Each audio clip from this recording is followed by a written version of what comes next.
हाँ, नमस्कार प्यारे विद्यार्थियों, मैं नवल जांगीड़ आपका एंकेस परिवार बायोलॉजी में हार्दिक अभिनंदन करता हूं। हमारी सीरीज चल रही है लेब असिस्टेंट की, जिसमें हम आपको बायोलॉजी पढ़ा रहे हैं और मैं टॉपिक ले रहा हूं आप लोगों का पादप आकार की, जिसमें हम 3 पार्ट कंप्लीट कर चुके हैं। लास्ट हम इसमें पढ़ेंगे किसके बारे में बेटा? सीड जरूर पढ़ेंगे, क्योंकि एनसीईआरटी ने जो सिलेबस दिया था उसमें फल का मेंशन ही नहीं किया, ओनली बीज दिया था, सीड दिया था। तो फ्लावर के बाद में सीड पढ़ते हैं। चलते हैं, देखिए इसमें बीज। एंजियोस्पर्म पादपों का मुख्य कैरेक्टर है कि बीज फल के अंदर होता है। फल के अंदर मतलब बीज को आवृत किए हुए संरचना जो होती है वो फल होता है। फल का निर्माण किससे हुआ? फल का निर्माण अंडाशय से और बीज का निर्माण ओव्यूल से होता है। तो देखिए, बीज निषेचन के बाद जो बीजांड है, निषेचन के बाद जो ओव्यूल है वो किस में कन्वर्ट हो जाता है? बीज में कन्वर्ट हो जाता है, बीज में विकसित हो जाता है। और बीजावरण मतलब सीड कोट, ये इंटेगुमेंट से बने हैं, वह भ्रूण का बना होता है। निषेचन के बाद जो बीज बनता है उसमें एक तो सीड कोट होता है जो जिसको हम बोलते हैं बीजावरण, और एम्ब्रियो होता है जो जाइगोट से बना होता है। भ्रूण में भ्रूणीय अक्ष होती है बेटा, ये होती है भ्रूणीय अक्ष। इसमें ये रही भ्रूणीय अक्ष।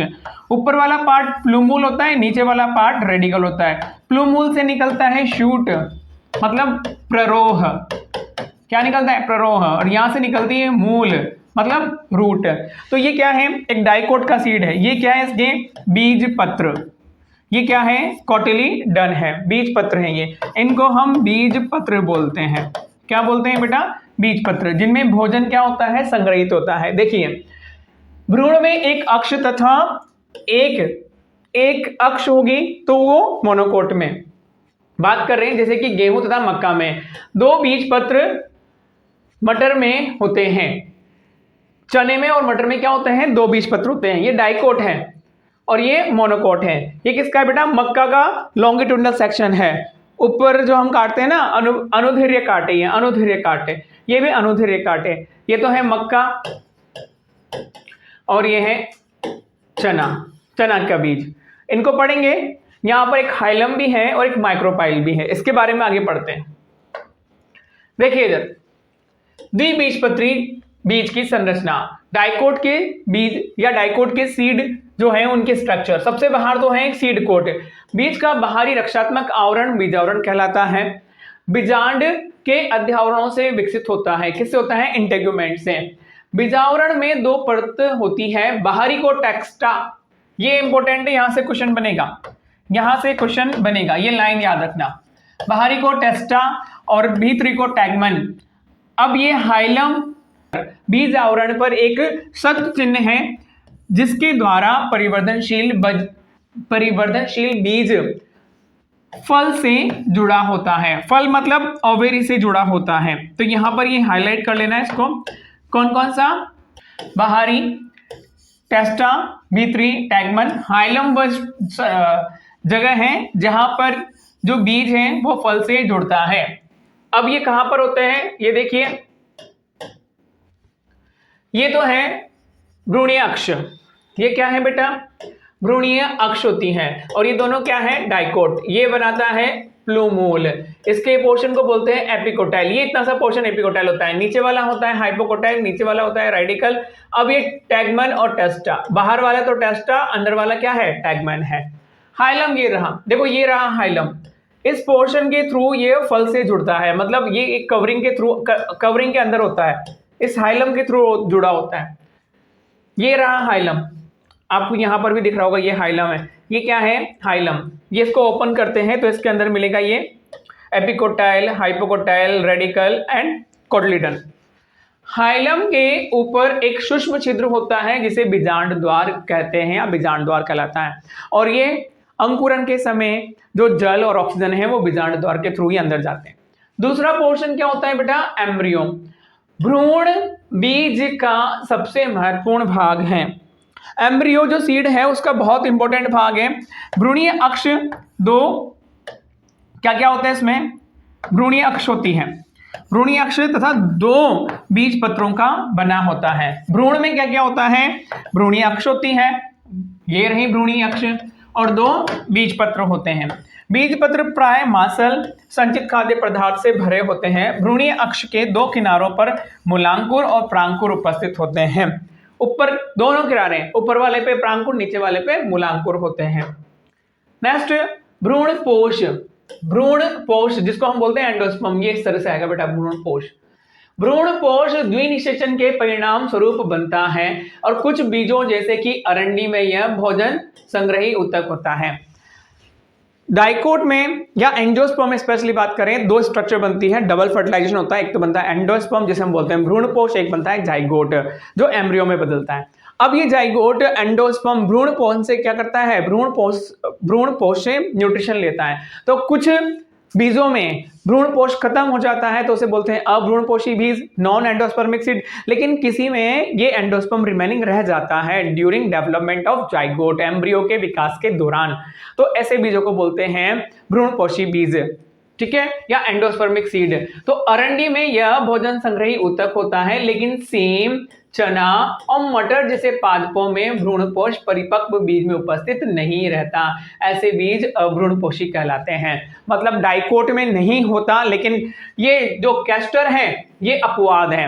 कैस्टर क्या है, अपवाद है। कैस्टर के सीड ये रहे, इनमें रहता है, इनमें भ्रूणपोष रिमेनिंग रह जाता है। ये क्या है बेटा, ये कैस्टर के सीड है, ये कैस्टर के सीड है अरंडी के, इनमें भ्रूणपोष उपस्थित रहता है। ये क्या है, बीन, और ये क्या है, ग्राम, चना। नेक्स्ट, एक बीजपत्री बीज की संरचना। मोनोकोट बीज में बीजपत्र एक होगा और जिसे हम एस्कोटेलम बोलते हैं या बरुथिका बोलते हैं। ये रहा एस्कोटेलम, एक बीजपत्र होता है उसे एस्कोटेलम बोलते हैं, पढ़ते हैं। अनाज के बीजों जैसे मक्के में बीजावरण झिल्ली में होता है तथा सामान्यतः फल वृत्ति से जुड़ा रहता है। इनमें बीजावरण अलग नहीं होता, बहुत सॉफ्ट होता है और उनके साथ लगा होता है। बीजावरण के नीचे दो संरचनाएं उपस्थित होती हैं, एक तो भ्रूणपोष और दूसरा भ्रूण। भ्रूणपोष स्थूल होता है तथा यह भोजन का संचय करता है, अतः एक बीजपत्री भ्रूणपोषी होते हैं। 100% ये क्वेश्चन की लाइन है, याद रखना। एक बीजपत्री क्या होते हैं, भ्रूणपोषी होते हैं, भ्रूणपोषी होते हैं, एक बीजपत्री भ्रूणपोषी होते हैं। ये इंपॉर्टेंट लाइन है, इसको हाईलाइट कर लीजिए। एक बीजपत्री भ्रूणपोषी होते हैं, लेकिन कुछ एक बीजपत्री अपवाद स्वरूप ऑर्किड अभ्रूणपोषी होते हैं। डाइकोट में तो है अरंडी, कैस्टर, और मोनोकोट में है एर्किड। एर्किड में भ्रूणपोष नहीं होता। भ्रूणपोष का बाहरी आवरण भ्रूण का, यहां पर भ्रूणपोष का बाहरी आवरण भ्रूण को एक प्रोटीन में परत द्वारा पृथक करता है जिसे एल्यूरोन लेयर कहते हैं। ये बहुत पहले आया करता था क्वेश्चन, अब तो नहीं पूछते एल्यूरोन के बारे में। एल्यूरोन लेयर कहते हैं, एल्यूरोन परत कहते हैं। अब भ्रूण छोटा होता है, पूछ भी सकते हैं भाई, इंपॉर्टेंट है याद रखना। भ्रूण छोटा होता है, ये देखिए ये एंडोस्पर्म, ये वाला पोर्शन पूरा एंडोस्पर्म है तो इसको बोलते हैं भ्रूणपोष। और ये जो लेयर है, ये जो लेयर है ये क्या है, एल्यूरोन की लेयर है। ये क्या है भाई, एल्यूरोन लेयर, ये रही एल्यूरोन लेयर। ये भी क्या होती है, ट्रिप्लोइड होती है। और ये पोर्शन जिसमें भ्रूण होता है, ये क्या होता है बेटा, भ्रूण होता है। तो ये वाला एस्कोटेलम, एस्कोटेलम बीजपत्र, और ये प्रांकुर और मूलांकुर, प्रांकुर यहाँ पर है, मूलांकुर यहाँ पर है। तथा भ्रूणपोष एक किनारे पर खांच में स्थित होता है। इसमें एक विशाल तथा शील्ड रूपी बीजपत्र होता है जिसे एस्कोटेलम कहते हैं। ये याद रखना, ये क्वेश्चन का पॉइंट है, ये क्वेश्चन का पॉइंट है, यहां से क्वेश्चन बन सकता है। एक बीजपत्री के भ्रूणपोष को क्या बोलते हैं, एस्कोटेलम। तथा एक छोटा सा अक्ष होता है जिसमें प्रांकुर तथा मूलांकुर होते हैं। प्रांकुर मूलांकुर आच्छादों में बंद होते हैं जो क्रमशः प्रांकुर चोल और मूलांकुर चोर कहलाते हैं। मतलब प्रांकुर को कौन ढकता है, प्रांकुर चोल। मूलांकुर को कौन ढकता है, मूलांकुर चोल, जिसमें हम कोलियोप्टाइल और कोलियोराइजा बोलते हैं इंग्लिश में। अब ये इसी का ही लॉन्गिट्यूडनल सेक्शन है, एक बार देख लेते हैं इस डायग्राम में क्या क्या है। देखिए इधर, ये तो है एम्ब्रियो। इस एम्ब्रियो को कहाँ शो किया गया है, यहां से यहां तक। तो ये रहा एम्ब्रियो, इसी का डायग्राम ही है, इसी को ही बड़ा करके बताया गया है। अब ये है भ्रूणपोष, इसका ये वाला सेक्शन काटा गया है। इसका कौन सा सेक्शन बेटा, यूं है। पहले तो यूं काट दो, ये वाला सेक्शन भी लॉन्गिट्यूडनल सेक्शन है, फिर यूं वाला सेक्शन काटिए। इधर वाला सेक्शन काटेंगे तो ये वाला डायग्राम हमें दिखेगा। ये वाला डायग्राम कैसे है, ऐसे काटा है, इस तरह से काटा गया है। और ये वाला डायग्राम कैसे काटा गया है, ऐसे काटा गया है। किसको, मेज को, मक्का के दाने को ऐसे काटा गया है। तो ये क्या है, भ्रूण है। तो ये रहा हमारा भ्रूण। ये क्या है? एंडोस्पर्म। ये एंडोस्पर्म है, तो ये रहा एंडोस्पर्म, पूरा एंडोस्पर्म ये रहा। ठीक है, ये पोर्शन है ना, ये पोर्शन, ये पोर्शन, ये पोर्शन, ये है हमारा यहाँ पे। ठीक है, ये से यहाँ तक देखा जाए तो ये है, ये वाला पोर्शन है जो क्या है? एस्कोटेलम है। यदि इसको हम बोले ना, ये वाला पोर्शन क्या है? एस्कोटेलम है। ये वाला पोर्शन एस्कोटेलम है। ये वाला पोर्शन क्या है? एस्कोटेलम है। तो ये रहा हमारा एस्कोटेलम, और ये है इसमें हमारा एम्ब्रियो, जिसमें ये है प्रांकुर चोल और ये है मूलांकुर चोल। इसके नीचे होगा प्रांकुर, इसके ऊपर होगा मूलांकुर। ये तो बीज आवरण है, ये एल्यूरोन लेयर है, और ये क्या है? भ्रूणपोष। इस तरह से ये इसका क्या है? मोनोकोट का बीज की डायग्राम है। यहां तक ये पोर्शन हमारा कंप्लीट हुआ बीज का, और इस तरह से ये चैप्टर का लास्ट पोर्शन था। नेक्स्ट चैप्टर हम आप लोग के लिए आ रहे हैं एनाटॉमी, पादप शारीरिकी। Thank you so much.